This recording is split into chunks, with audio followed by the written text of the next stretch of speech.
Assalamualaikum warahmatullahi wabarakatuh.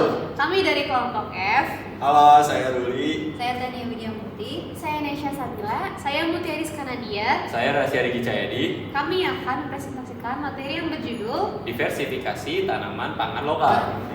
Selamat menonton.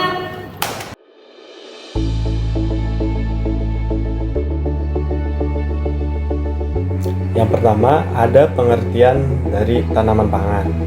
Tanaman pangan ialah kelompok tanaman yang merupakan sumber karbohidrat dan protein. Komoditas pangan ini harus mengandung zat gizi yang terdiri atas karbohidrat, protein, lemak, vitamin, dan mineral yang tentu saja bermanfaat bagi pertumbuhan dan kesehatan manusia. Oke, selanjutnya jenis-jenis tanaman pangan. Yang pertama ada Cerealia. Cerealia merupakan jenis tumbuhan golongan tanaman padi-padian dan rumput-rumputan yang dibudidayakan untuk menghasilkan bulir-bulir, contohnya jagung. Lalu yang kedua ada polong-polongan. Tanaman yang menghasilkan buah dalam bentuk polong, contohnya seperti kacang kedelai, kacang hijau, kacang tanah, dan juga kacang polong. Lalu yang ketiga ada umbi-umbian. Umbi-umbian merupakan bahan nabati yang diperoleh dari dalam tanah, contohnya seperti ubi jalar, ubi kayu, kentang, talas, dan juga ganyong. Selanjutnya yang terakhir, buah-buahan, tumbuhan di permukaan tanah yang tumbuh membesar dan berdaging atau banyak mengandung air, contohnya seperti pisang, apel, pepaya, mangga, dan masih banyak lagi. Selanjutnya, penjelasan mengenai kandungan gizi. Kandungan gizi pada jenis-jenis tanaman pangan meliputi jenis tanaman pangan Cerealia, contohnya jagung. Jagung mengandung karbohidrat tinggi sebesar 60-80%, protein sebesar 9-10%, lemak, vitamin, dan mineral. Namun, zat gizi yang paling tinggi adalah karbohidrat, di mana kandungan glukosa pada Cerealia atau jagung cukup tinggi. Selanjutnya, jenis umbi-umbian yang mengandung karbohidrat terdiri dari monosakarida, oligosakarida, dan polisakarida, dan kemudian vitamin A, vitamin C, tiamin, riboflavin, dan mineral yang terdiri dari besi, fosfor, kalsium, dan magnesium.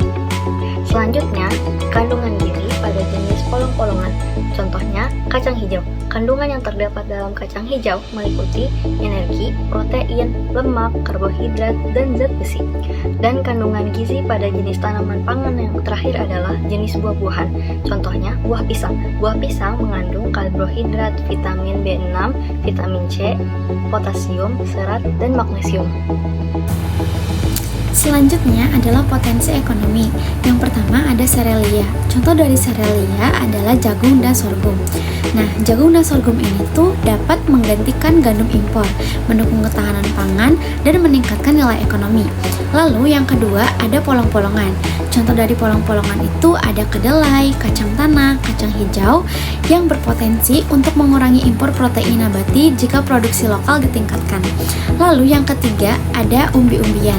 Contoh dari umbi-umbian ini ada singkong, ubi, dan porang sebagai sumber karbohidrat alternatif dan dapat diolah menjadi tepung dan pati untuk substitusi impor. Lalu yang keempat ada pisang. Pisang ini memiliki nilai ekonomi yang tinggi, baik dalam bentuk segar maupun dalam bentuk olahan, seperti tepung, keripik, serta peluang untuk diekspor. Terdapat beberapa teknik pengolahan untuk tanaman pangan. Pertama yaitu Cerealia. Untuk Cerealia sendiri, teknik pengolahan yang dapat dilakukan yaitu direbus, dijemur, dan juga dipipil. Yang kedua yaitu polong-polongan. Untuk polong-polongan sendiri, teknik pengolahan yang dapat dilakukan yaitu direbus, digoreng, dan juga dipanggang. Ketiga yaitu umbi-umbian. Untuk umbi-umbian sendiri dapat kita olah menjadi kue, keripik, dan dapat diolah dengan cara direbus dan digoreng dan juga ditumbuk. Dan yang terakhir, yang keempat yaitu pisang.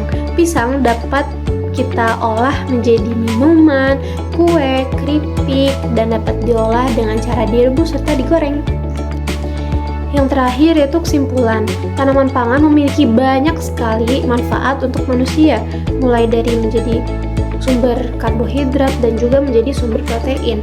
Berbagai jenis tanaman pangan seperti serelia, umbi-umbian, polang-polangan, serta buah-buahan itu memiliki kandungan gizi yang berbeda-beda dan dapat berpotensi mendukung ketahanan pangan serta perekonomian di Indonesia.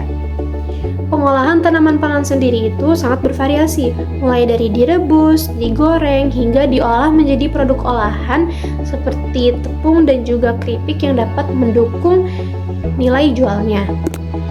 Dan juga strategi pemasaran yang baik itu sangat diperlukan untuk meningkatkan nilai ekonomi produk lokal. Sekian dari kami, kurang lebihnya mohon maaf. Terima kasih sudah menonton.